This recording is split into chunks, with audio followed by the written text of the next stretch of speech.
Hey there, folks. Welcome to the first video from It Can Happen Here, a non-profit, non-partisan organization dedicated to preserving all of the individual freedoms guaranteed by the Constitution. Let's talk about something that's been on the minds of many concerned citizens lately. Is Donald Trump the next American dictator? Sounds dramatic, right? But it's a question more and more people are asking as the 2024 elections approach. You might have heard of Sinclair Lewis's 1935 novel, It Can't Happen Here. In the book, a fictional American politician becomes a fascist dictator, just like Hitler did in Germany. Fast forward to today, and many people, including President Joe Biden, believe that Donald Trump, the Republican presidential candidate, might want to follow that path. So, let's dive into this. First up, scholars are deeply divided on whether Trump's actions and rhetoric can be classified as fascist. Initially, many experts avoided calling him a fascist, but events like the January 6th Capitol riot have changed some opinions. The problem is that defining fascism is subjective and often influenced by political biases. Some argue that Trump's actions are more about far-right populism, emphasizing nationalism and anti-establishment sentiments. Others counter that his attacks on democratic institutions and his embrace of authoritarian tactics are classic signs of fascism. It's a complex debate, and understanding these nuances is crucial for an objective assessment. Now, let's talk about Trump's language. As he campaigns for the 2024 election, some say his rhetoric has become increasingly alarming, echoing historical fascist themes.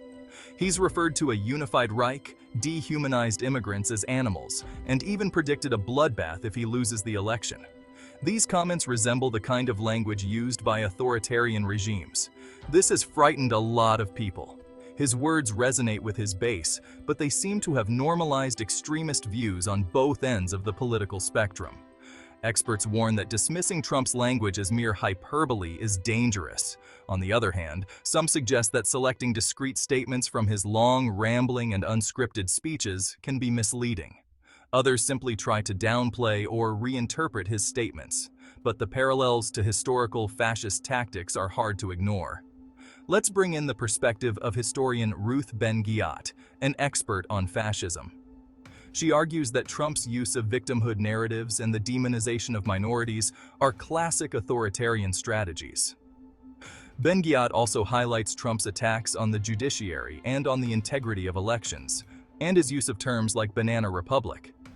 She argues they are all attempts to undermine democratic institutions and create distrust in the system. According to Ben-Ghiat, these tactics are designed to consolidate power and create a climate of fear. So, what does this all mean for us? Ruth Ben-Ghiat warns that Trump's anti-democratic rhetoric poses a serious threat to the 2024 election. History shows that democracy is fragile and has been undermined in other places where it was once unimaginable. Vigilance is therefore essential to ensure that it can't happen here in the United States. In other words, whether you believe Trump wants to be a fascist dictator or not, the concerns are real and worth discussing. We must all remember that democracy requires active participation and protection. Thanks for sticking with us through this deep dive into the claim that Donald Trump wants to be a fascist dictator. But our exploration doesn't stop here. We will be posting a series of videos to dig deeper into the questions raised by this claim. First, what exactly is fascism and why would it be so bad for America? Second, how would our lives change if the US did become a fascist country like Russia, China, and Iran? Third, how believable are the claims that Trump wants to be a fascist dictator? Fourth, if fascism really is a threat to us, what can we do to prevent it besides vigilance? By the way, our organization, It Can Happen Here, is not affiliated with the Democrats or any other political party.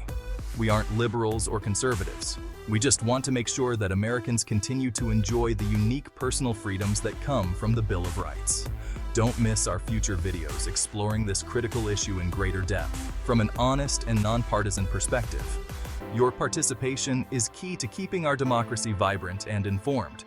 Thanks for watching, and don't forget to like, comment, and subscribe to future videos.